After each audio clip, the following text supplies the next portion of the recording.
Let's hear it for President Martin. I want to say this. I had the pleasure and the honor of serving with Congresswoman Sheila Jackson-Lee for 6 years. And here's my only worry for this community, is that you have become so accustomed for other members of Congress.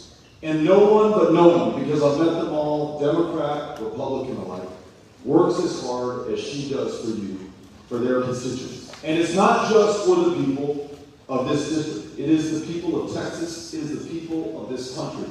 The moral clarity with which she speaks about the most important issues of our day, never thinking about the next election, her eyes always focused on the next generation, covers us with honor and distinction right here in the state of Texas. And I could not be any prouder than I am right now to have her with us right now at this moment. And you better believe that when we win this, I'm going to be working with her hand in hand to make sure that each of us is able to deliver for each and every one of you. Let's hear it for Congresswoman Sheila Jackson-Lee on the full-time leaders for Texas. Look at this. All of these amazing students from the University of Houston, from Texas Southern University, where we will be traveling a little bit later today to join some extraordinary young leaders who are registering other young Texans at TSU to get on the rolls. No one asked them to do this. No one ordered them. This moment, they understand, as the Congresswoman just reminded us, that our very civil rights, civil liberties, and the ability to freely and fairly choose those who will serve us and represent us in positions of power and public trust. All of that is under attack right now in Texas, more than it is in any other state in the union.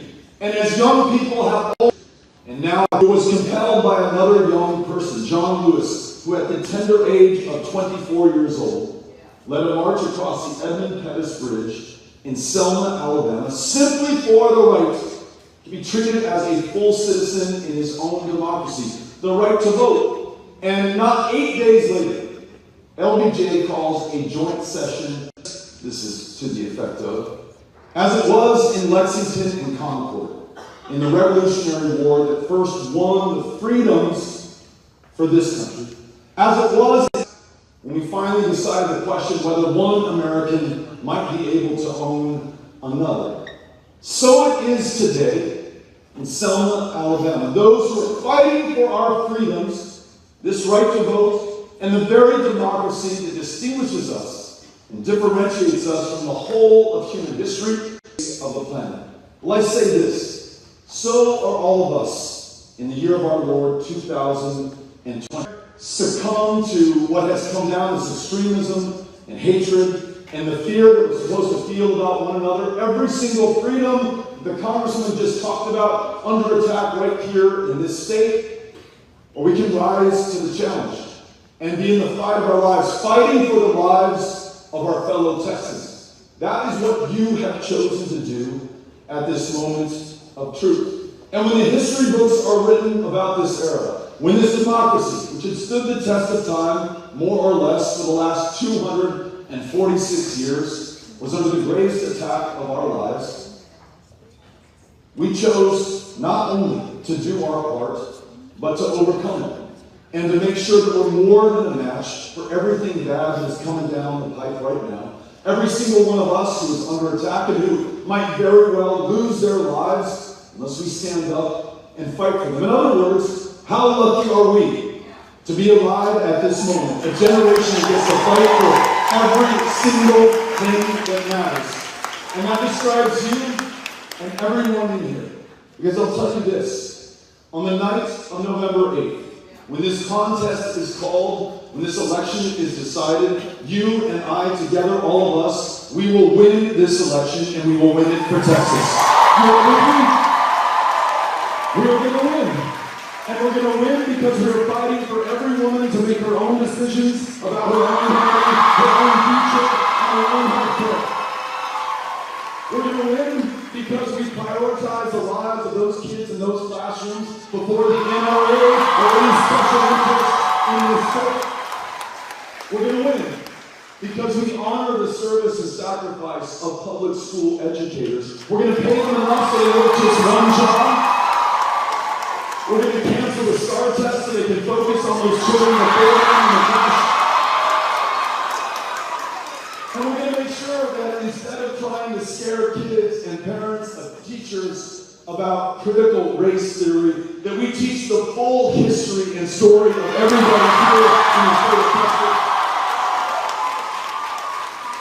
We're going to win because we believe in the right to vote, and after we win, we're going to make sure that no longer can those in power choose their voters. We're going to end the practice of gerrymandering in Texas, replace it with citizen-led redistricting commissions, online voter registration, same-day voter registration, automatic voter registration.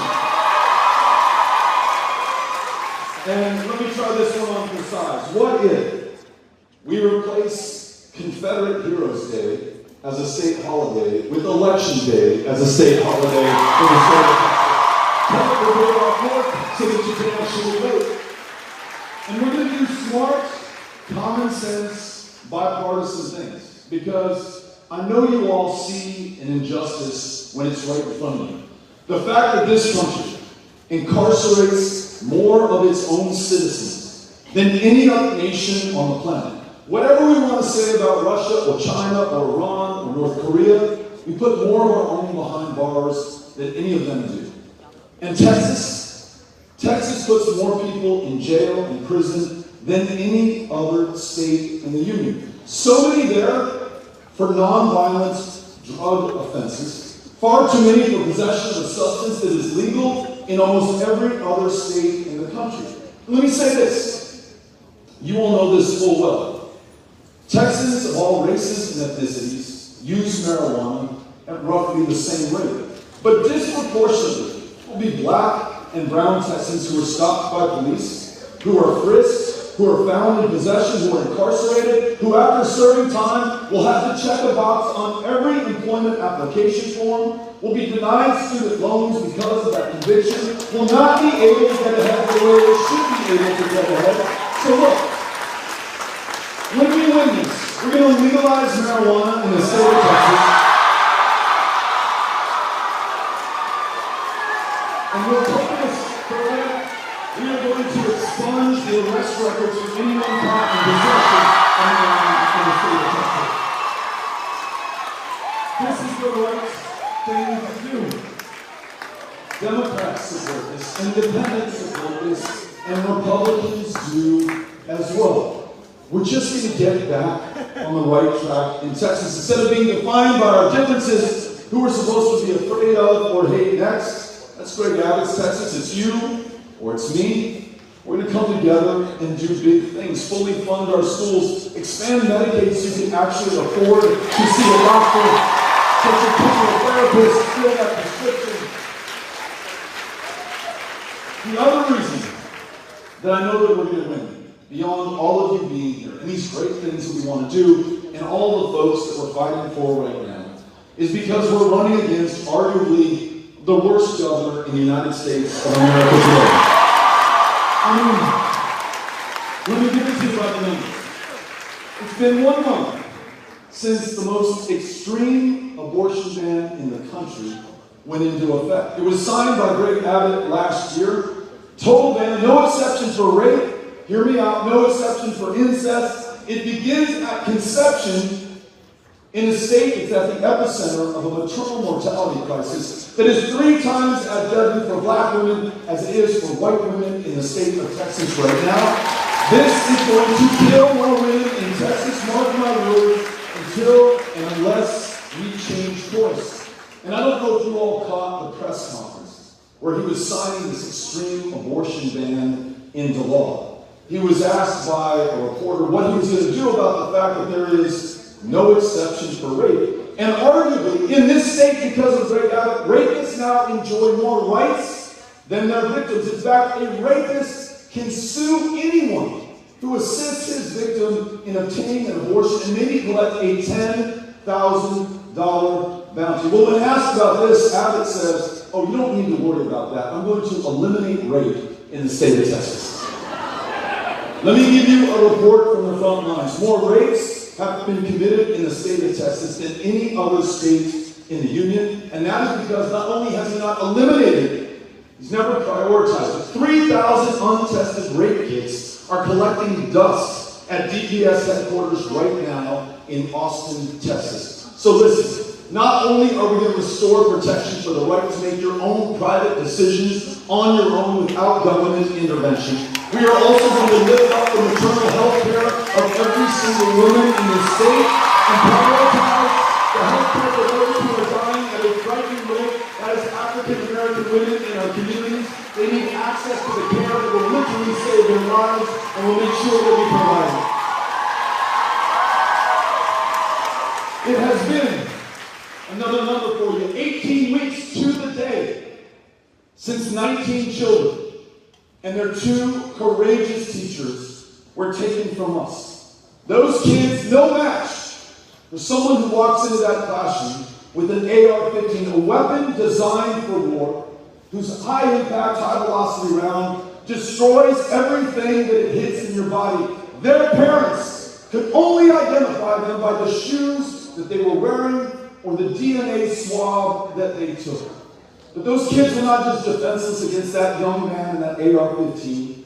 They were defenseless against a governor who will not lift a finger to protect them. 5 of the worst mass shootings have happened in this state in the last 5 years on this guy's watch. The only thing he's done is to ignore law enforcement, who asked him not to sign permitless carry into law because it allows anyone, including the most violent among us, to carry weapons without a background check, without any vetting, without any training whatsoever on our streets. Now, today, gun violence is the leading cause of death for children and teenagers in the state of Texas. And listen, we know about Santa Fe High School and Sutherland Springs in El Paso, Texas, Midland, Odessa, and now Uvalde, and we should continue to remember those communities, those families, and those victims. But let us also remember this. There are children who are killed every day in communities just like this one. And it has become so numbingly common that their names never make the newspaper. Their faces are never seen on the broadcast news. So let us have some courage and do the right thing by the long, proud tradition of responsible gun ownership in the state of Texas. Let us do right by them. Defend the Second Amendment, but do a better job of protecting the lives of our children. At a minimum, raise the age of purchase to 21 for an AR-15. Have a red flag law so that we can intervene before it's too late. And what about a universal background check for anyone who wants to purchase a firearm in this state? There might be a lot that we argue on, but on this march, I find common ground even between people of different parties. So let's get it done. One more number for you. Actually, 2 more. This is the penultimate.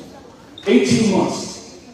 It's been 18 months since you were freezing in your dorms or in your apartments or in your homes in the energy capital of the world, literally. If that describes Texas, it describes Houston even more.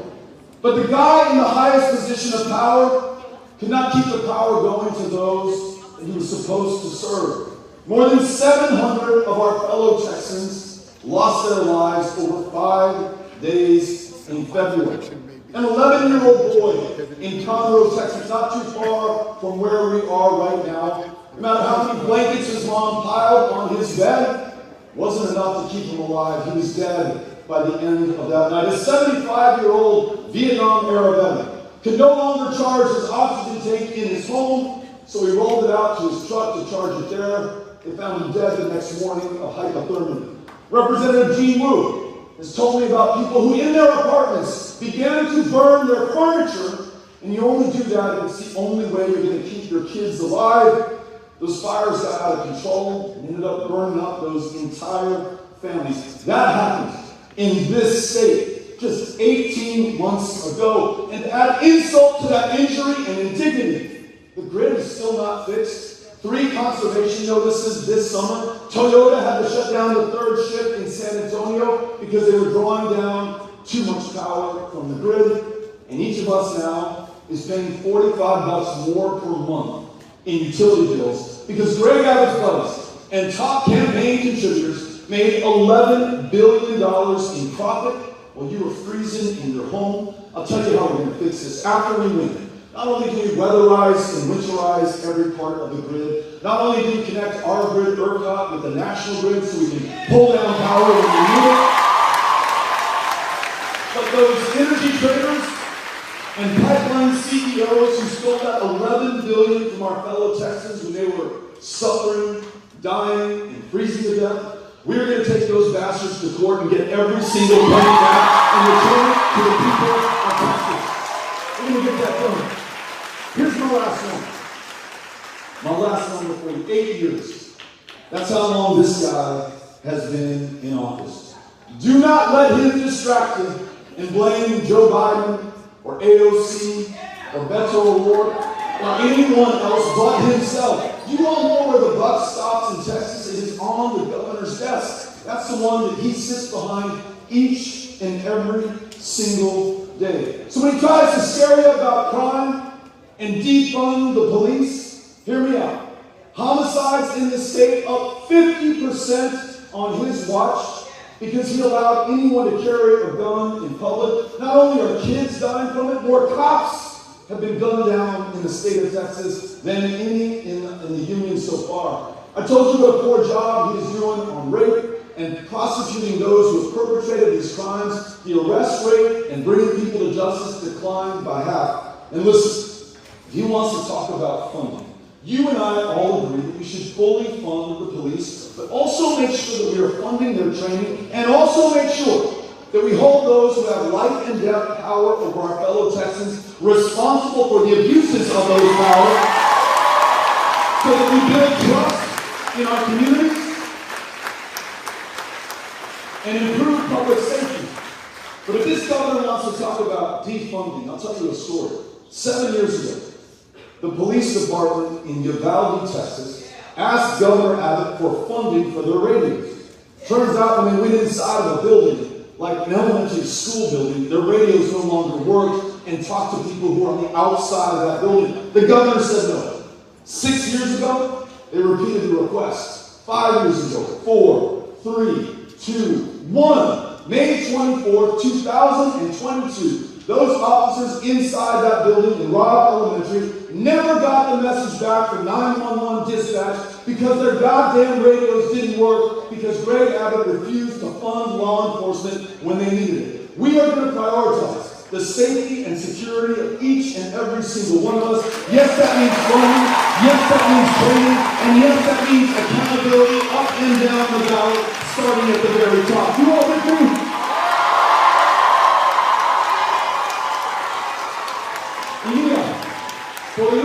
For the last one, here's one last thing he's going to try to scare you about. Do not let him do this. And I recognize I'm saying this at the University of Houston, which may or may not be the most diverse institution of higher learning in the United States of America. And I say this in Houston, which I know to be the most diverse city in the country today. Now, you ask Greg Abbott why teachers are leaving the profession by the thousands, why the grid is still not fixed, why CPS is the worst run foster care program in America, and he'll try to distract you with CRT or transgender kids, or more likely than not, watch out, these Mexicans are coming over the border to get us, right? You've heard rhetoric about invasions. You've heard him on the eve of the El Paso shooting say this: Texans, we must take matters into our own hands. Texans, we must defend ourselves. What do you think that young man in Allen, Texas, who bought that AK-47 was thinking when he drove 650 miles to El Paso? Posted online ahead of walking into that Walmart, I have come to repel the Hispanic invasion of Texas that I have been warned about. Blew away 23 people in my hometown that doesn't lose 20 people in a year because it's one of the safest cities in America, not despite, but because it is a city of immigrants, and by their very presence they make us stronger, safer, and more successful than we would be otherwise. We don't need stunts like sending migrants on buses to Chicago or DC or New York. We need solutions for the people of Texas. How about this? How about we all agree to this? Look, if you want to come to this country, and especially if you want to come to Texas, you got to follow the law. But on our end, we are going to make sure that our laws follow our values and our interests and our needs and the reality here on the ground. If you want to come here to work, especially a job that no one else is willing to fill in Texas, let's make sure that there's a safe, legal, orderly path for you to be able to do that. If you want to join a family member and you're in India, the Philippines, or Mexico, and your wait time today is 20 years to do this the right way, I do not condone, but I certainly understand why someone might jump that line to be able to be with their families. Honestly, I might do the same thing if I were in the same position. So let's make sure that there's a safe, legal, orderly path for that person to do it the right way, the legal way. And listen, this one gets my heart, and I bet you it gets yours as well. There are those for whom coming to this country is literally the only option they have. And it's worth remembering something that Congressman Jackson Lee's former colleague, John Lewis, used to say to us. He'd say, look, we all came to this country in a different ship, but today we're in the same boat. Some of your ancestors came here 10,000 years ago. And we must remember that today we are standing on indigenous land, right? Others were brought here after they were literally kidnapped in Africa, in bondage, forced to literally build the wealth and success of this state, though they would never be able to share in what they had produced. Others came here of their own volition, but in many cases because they had no other option. For the O'Rourkes, in the 19th century, to stay in Ireland was to die. There was a famine that killed more than 1 million people. So my ancestors decided to go to the one place on the planet that would take them in. It was this country. And they came just like so many of your ancestors, not only to do better for themselves, but to try to do better for all of us. You read the story about the 53 migrants, the 53 human beings who were found dead in the back of that trailer in San Antonio, Texas, earlier this year. Now, imagine that you had just walked or ridden on top of a train called the Beast, or La Bestia, for 2,000 miles to get here. And you're finally in this country. And here's this truck, this trailer, and the smuggler who you have paid some ungodly amount of money to says, you need to climb into the back of this. Now, just for a second, uniquely in the animal kingdom, we have this power of empathy to put ourselves in somebody else's shoes or position. What would it take for you to get in the back of that trailer? You know it's not air conditioned. You know it's goddamn hot outside. You don't know if you're going to survive. You can't climb in there on your own. Maybe there's a stool. Maybe somebody lifts you up. But finally you get in. And the floor of that trailer is hot to the touch. Walls are hot to the touch. Now this, you're once in. What compels you to reach down and grab hold of the hand of your 11-year-old daughter and lift her up with you as well? Now you don't do this to steal anybody's job, or to take another kid's place in school, or for kicks, or a free ride, or a free lunch. You do this because it's probably the only way you're going to be able to save her life. In fact, you're willing to risk it in order to be able to get here. The wait time for an asylum adjudication is 6 years. 6 years where you may be in a refugee camp in Ciudad Juarez or Matamoros, hoping that your child is not kidnapped from you, hoping that you can have enough to be able to survive until that claim is heard, hoping you can get into the U.S. once that hearing date is set. And again, I don't condone, but I understand why someone might want to cross in between ports of entry in order to be able to get their child to safety. Why don't we lead the country in ensuring there's a safe, legal, orderly, and quick path instead of 6 years? How about 6 weeks? And if the answer is yes, welcome to America. And if it's not, then you have to return to your country of origin. We are a nation of laws, but I want to make sure our laws follow the values of this nation. And no state is better prepared to lead on this than the state of Texas. And you and I together, Republican, Democrat, young and old, we are going to get this done. Are you with me? No stunts, solutions going forward. Now, if you want to be part of this, and I want you to be part of this, the next step, with a little more than 40 days left until we decide the outcome of arguably the most important election in Texas history, is to sign up with one of our volunteers who's wearing a yellow vest right now. Those volunteers will put you on the doors. Those voters who are targeted for suppression and intimidation. More than 500,000 voters here in this county did not vote in 2020. They're not lazy. They don't lack any love for this democracy. They have literally been disenfranchised and drawn out. You connecting with them, face to face, eyeball to eyeball, human to human, in this deeply divided moment, that is what breaks through. Social media doesn't do it. TV won't do it. There is nothing that does it except for you. And I promise you, if you will get on those doors, those who have sat out or been forced out of prior elections will come in and listen to this. Some pretty profound, poetic, powerful justice. They who were not supposed to vote will provide the margin of victory when we win this thing on the night of November 8th. You all with me on this? We have one more VIP introduction. I want to make State Representative Jelana Jones is here right now. Please give up for Representative Jones. Thank you for being here. We're going to hang out for just a little bit. Right this time? Oh, wait, hold on. But before we do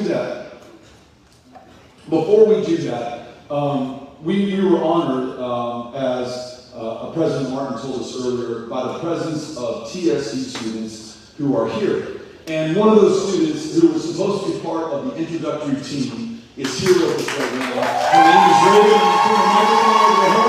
We're going to hang out, listen to what she has to say, and then we're going to gather for pictures. And when you take those pictures, the only thing I ask of you is to put them up on that social media that I was just talking shit about earlier, saying it doesn't do anything. Put that up on social media because it does increase awareness. And listen, your friends may or may not know me or like me or want to vote for me, but when they see you with me, they are more likely to join us in this, okay? So